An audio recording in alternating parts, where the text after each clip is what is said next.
Hi there, my name is Laura Knight and welcome to our conversation today about professional development and artificial intelligence. I'm really interested in how we can use technology well in education. And so this conversation is really going to help us dig into some of the opportunities, the challenges and risks, but also the complicated questions and the ways we can think about professional development in this new and interesting space. First of all, let's think about some of the challenges associated with AI and professional development. Lots of people are going to be asking themselves questions about professional development in this context, and we know in the education space just now, we are being asked to do more with less. This is a real challenge, and often PD can feel squeezed, as if we're just focused on getting through the next thing. If we have less time, if we have less budget, if we have more responsibility, it's really hard to make space purposefully for professional development. And so the opportunity we have with AI really is an interesting one here. The other thing I think is worth considering in this challenge space is around the idea of rehearsal. It's fascinating, isn't it, how so many professions where performance is a key aspect of what we do actually give huge amounts of time, capacity and energy to the process of rehearsing, practicing and honing the craft and skill, and then delivering the performance. Teachers and leaders are often effectively on stage all the time with very little time to actually go through the motions, to think about opportunities, to think about their approaches, and to rehearse the tricky bits before they start. Equally, there's not a lot of time for reflection and review after the event, and instead we tend to get whisked on to the next thing in our busy agendas. So when we have this idea of constant performance always being on show and very little rehearsal or reflection time, that can be a real challenge. Next, I'd like to think about some of the risks associated with generative AI and professional development. And I feel that this particularly is important to colleagues who are asking questions about ethics and responsible use, and also asking questions about integrity, policy, and how things fit between the technological and the human in schools. I think one of the first things that I would say that we need to have a cautious approach to is about alignment, or indeed the risk of misalignment.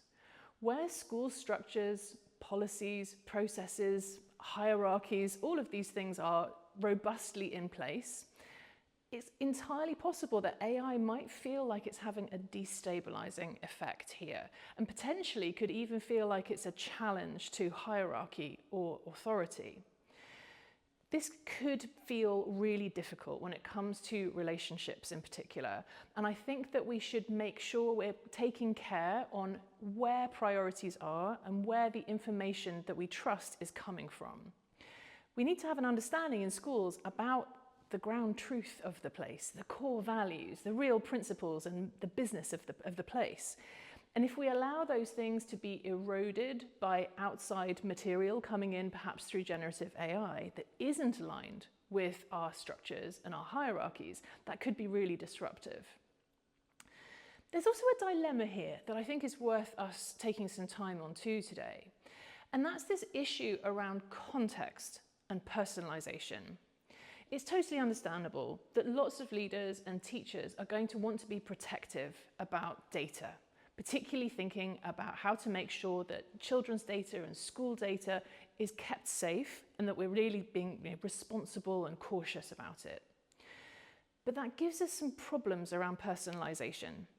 One of the challenges that we're going to meet here is if we never put anything back into the generative AI models that we use, which allows for personalization for our specific context, we're always going to get the generic back.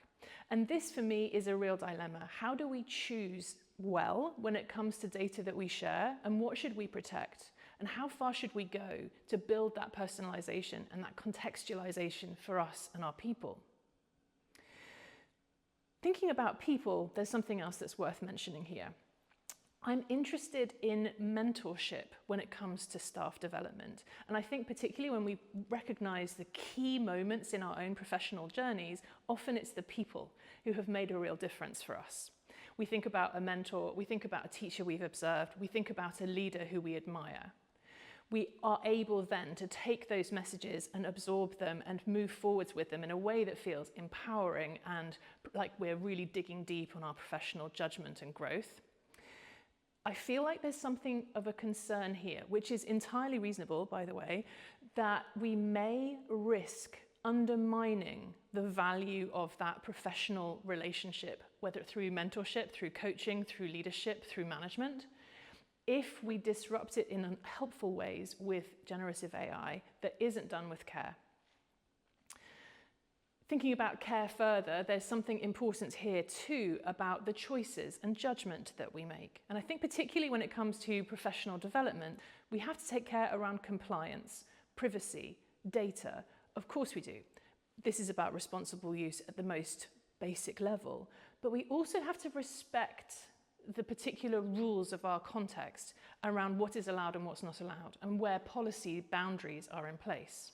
One of the things that I know lots of colleagues will be unsure about is what's technically called shadow use, essentially, where people are using devices, using tools, using AI processes in ways that aren't entirely sanctioned by their school leadership. Now, while this might feel like a noble way of rebelling against the cause in some way, and I've heard many colleagues talk about it in this way, oh, my leadership doesn't understand, and so I do it anyway. I think we need to be very aware that policy is typically catching up with usage here. And so it's really important we get ahead of that, think about the principles and practice in a way that is going to make everything clear for colleagues, reduce uncertainty, and make sure that we have the very best interests of all of our professionals in mind. Something interesting that I'd also like for us to just hold on to for a moment is around intention. We can make good resolutions, we can think about our plans, we can kind of hope for the best, of course we can, but actually there is also something much more purposeful needed here when it comes to generative AI. And we risk a certain amount of sort of passive consumer behavior if we just kind of follow the general trends in this space. I think professional development deserves something much more purposeful and much more intentional. And part of that is to do with dependency. When we think about reliance and we think about the tools that we really rely on, the things that really matter to us in our professional practice, we know that those are core to the way that we might think about our skills and our professional outputs. But everything that we automate and everything that we offload, ultimately we're essentially choosing to de-skill ourselves with these things. And so when we think about our professional habits selectively, we've got to be careful about what we offload, what we delegate, and what we allow AI to do for us, simply because further down the line, there is potentially a question about what we're eroding. So I think we should choose carefully between erosion and evolution here. Some of the work that we do can absolutely be offloaded and should be offloaded. Other things perhaps need to be held onto. My final question that I'd like to ask here is about something a little uncomfortable. And I think we can lean into this for a moment. One of the things that we tend to assume is that the human input is by nature superior. And we might look at AI perhaps with a kind of question about whether it's any good, whether it's valid, this kind of thing. And I would say sometimes we overestimate how high quality human inputs might be. And we can't necessarily assume that human inputs are always superior or inherently superior, especially when there's a possibility that actually those human inputs might sometimes be weaker or more inconsistent than an AI equivalent.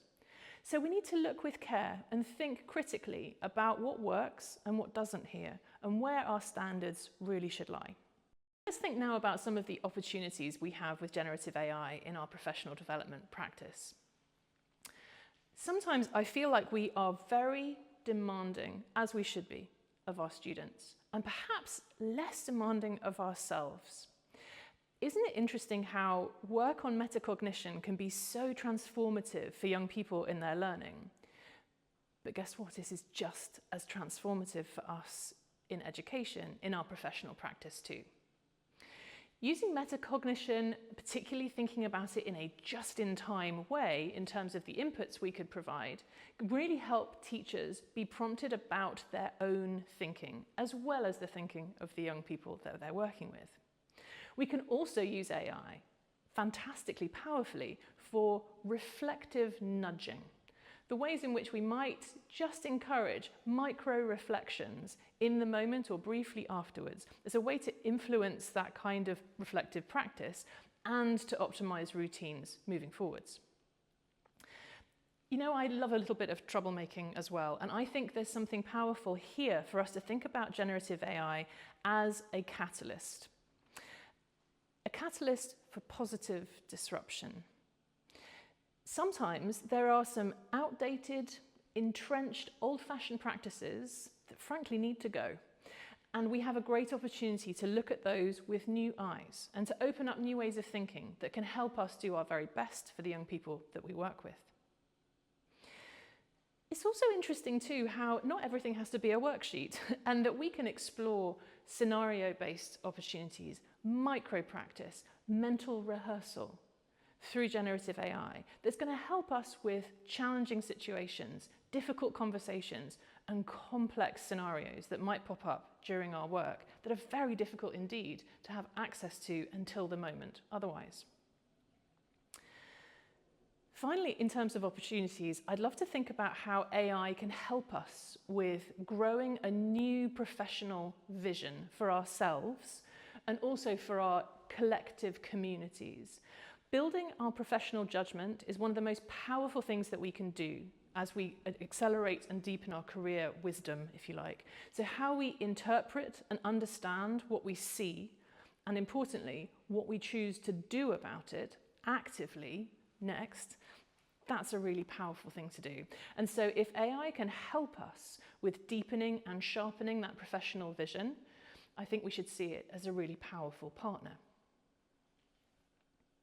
So as we head into the end of my presentation, I'd love to share some questions about each of my segments here with you. When we think about challenges, my first question for you is this: what are the recruitment and retention implications of teachers being in survival mode? And how can AI help us to improve that situation? Thinking about risk, what does professionalism, confidence, and judgment look like in a school where AI is being used really effectively for professional development? And then thinking about opportunities finally. If every teacher could have a professional thinking partner, a rehearsal space, and a shared collective memory of their own and their institution's very best work, what kind of professional learning culture could we build? And how might it help to develop young people and their opportunities for the future? Thank you very much.